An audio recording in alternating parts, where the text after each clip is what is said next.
Endo, GameCube, Nintendo,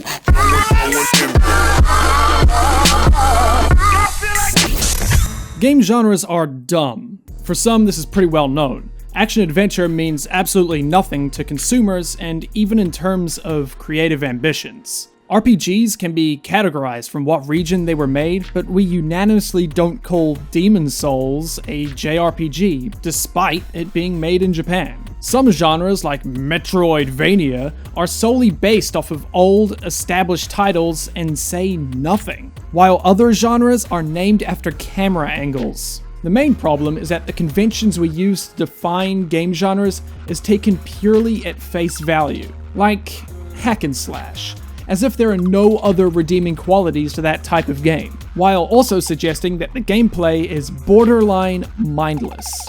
Now, there are a few genres that do work thanks to the inherent simplicity that the name implies, like sports, racing, or simulator games. But there are other genres that make sense due to their cultural landscape, and we have a deep-rooted understanding of the connotations that come with the genre, such as survival horror. But the problem doesn't stem from what we call the genres and how we apply them, but rather how we construct the genre in the first place. Genre in film or television use the techniques of the medium to build and portray good themes and motifs, which then help define the genre. Techniques like a film's edit, pacing, camera work, mise-en-scene, and structure all help to give the audience a specific experience. So action has pretty distinct pacing in film, mostly with anywhere up to 3 to 4 spectacle scenes and a huge sequence for a finale, slowly ramping up in intensity, thanks to the snappy yet bodacious edit. These sequences are what we remember them for,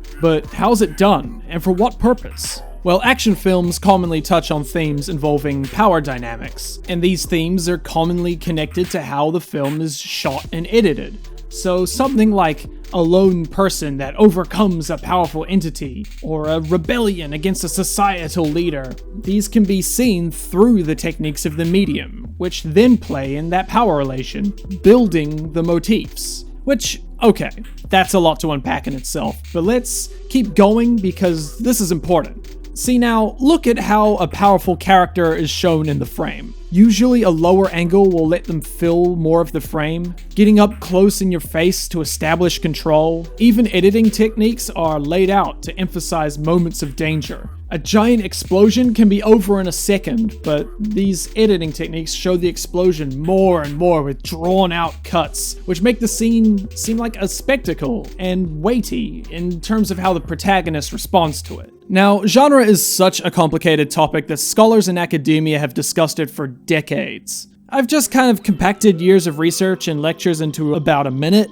but the main point that I'm trying to emphasize is that genre is built from the techniques of the medium. Science fiction is much more than just a movie set in outer space. Horror is much more than it gives me the spooks. They can overlap, and different techniques can be used to emphasize a single idea.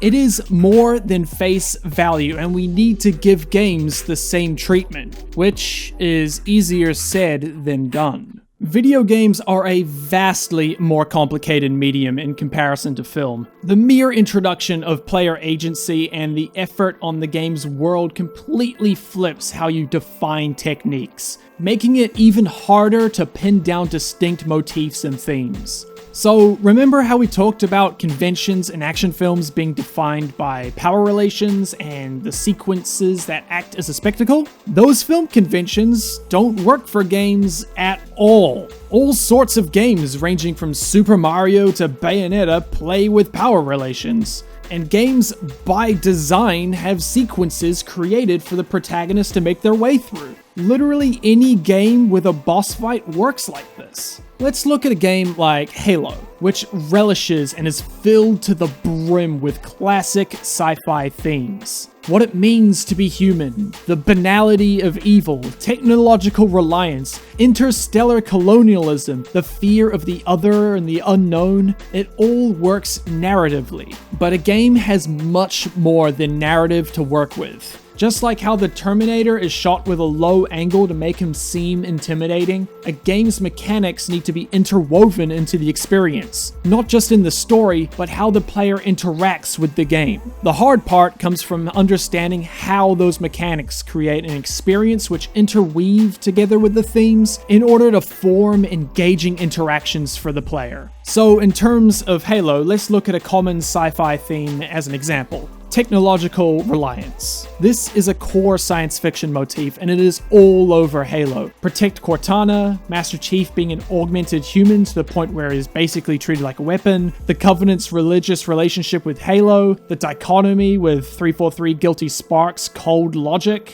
But how do these things translate mechanically? Level design wise, there is a reliance on things like light bridges, protective cover, overshields, using the aliens' tech against them, both with their own weapons and infiltrating their ships. Mechanics like the shield system make the player rely on it, since your actual health will deplete too fast when you're in a skirmish. As a player, when your shield is down, you need to choose between finding safety or finishing the fight. So right there, even mechanically and how the player interacts with the game, there is this reliance on technology. There is then a complement to this theme with the contrast of the Flood, which are an entirely organic but still relentless threat. You see that they are learning how to use technology, using weapons and organizing themselves in military formation. So even things like Halo's enemy design and placement, it hammers down this idea in the player's head. If they learn how to utilize powerful technology, things are gonna get messy. Boom! That's good theming and good science fiction. But obviously it isn't always so easy. There are so many different mechanics, themes, and ways they can all interact with one another. And even then, we are only looking at how mechanics help the themings of genre, but not all games have a dependency on storytelling. Games are a medium of experience. Experience is reliant on hundreds, if not thousands, of individual factors. It is borderline impossible to categorize and assess everything a person can do or feel. Games can be methodical, they can be disciplined, turbulent, expressive, filled with solidarity. They can be thoughtful, cautious, dazzling, terrifying, energetic, vigorous, calming, contemplative, and compelling. A game can be an absolute thrill ride, but it is important to understand what, how, and why it's thrilling. Is it the mechanical pacing, aspects of animation, enemy and encounter design? Look at the nuances of every little piece. A small tweak like Bayonetta being able to cancel an attack by dodging completely changes how a player approaches a situation in battle, making action sequences seem like a huge spectacle, and they feel so intense for the player. But here is the harsh truth that comes with these specific complications. There is no concrete answer for game genres, at least not yet. And even then, it isn't 100%. But at least we can try. So hear me out. 007 GoldenEye is an action film, but it is not an action game. It's a first-person shooter.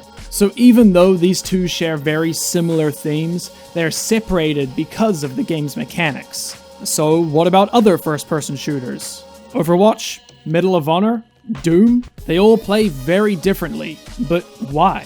What about Portal or Superhot? Both games involve shooting and are in first person. Heck, there's even exploration of similar themes. But we also know that Portal and Superhot are first person puzzle games. But what about Amnesia? It's a first person puzzle game, but it's also a horror. Why not throw some roguelike elements in there for the AI? How about giving the player an RPG leveling system? I'm sure you see what I'm getting at here. Video games have so much depth, but the way we categorize genres is ostensibly simplistic. There's more to a game than just their mechanics. We need to look at their structure. What I mean by structure is the architecture that gives the mechanics context. So let's compare the shielding in Wind Waker and Dark Souls. Both games, you can put up your shield and you don't take damage. Simple, but there are some differences that change the entire experience.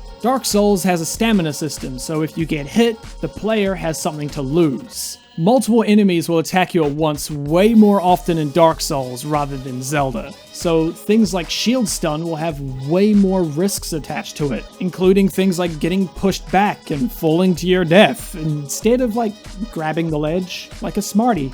So both games have shielding, but there are other factors outside of the shield that create two very different experiences. So how does this apply to genre? Well, let's rewind a little.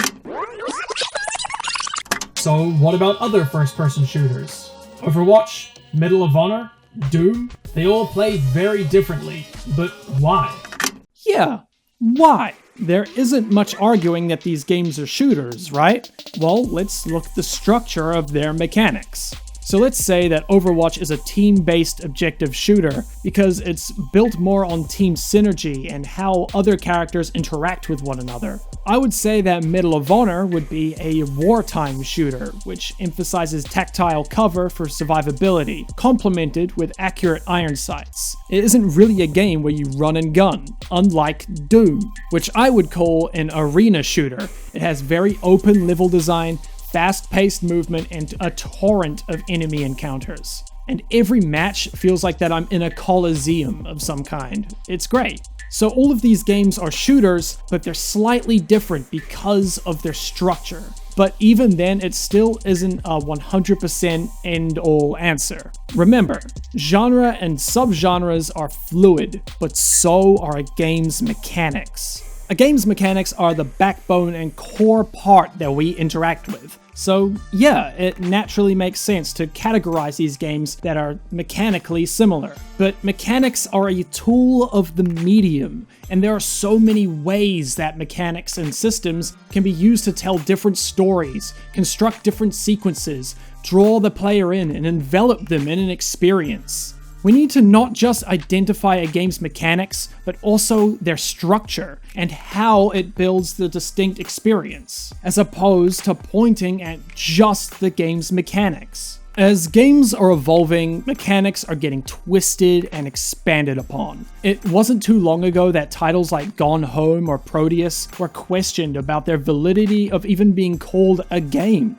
Games are defying genre before genre is even defined. So with more experimental projects coming out that make us question the definition of a game, we still have a lot of growing pains to go when it comes to structuring a reliable genre format for the medium. There are so many mechanics that can be reshaped, and some that aren't even created yet. What we need isn't a unified agreement on how genres should work. What we need is discussion. Concepts within game design can seep into the gaming cultural landscape to bring awareness and insight in order for video games to grow. There isn't an end-all, be-all answer to this problem because we aren't finished writing the question. Play more games. Think about what they do and why. Think about the context and how much further aspects can be pushed. If something's in a game, ask why and for what purpose. Think about the techniques of the medium.